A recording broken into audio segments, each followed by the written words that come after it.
सक्नुहुन्छ यहाँ भिड गाइस। अहिले चाहिँ हामी पूजा गरेर फोटो खिचिरहेछौँ। भिड कति धेरै छ।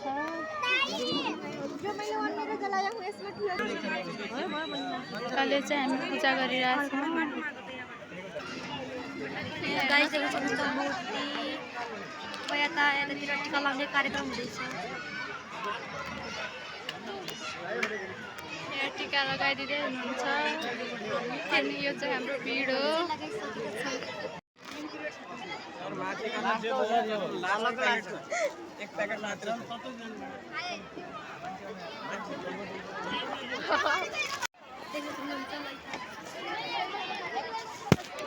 प्रसाद पनि पाइसकेको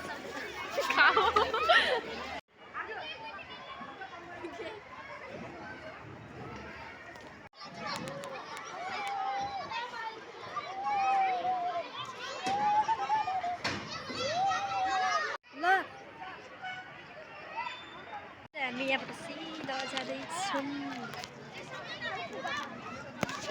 गाइस हामी फाइनली बाहिर आइसकेका छौँ। अब हामीले सोचेको 12 क्लासमा सबैजना पास हुने साथीहरू।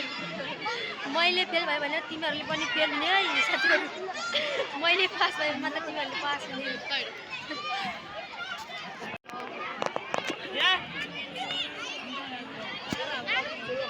कति धेरै भिड छ।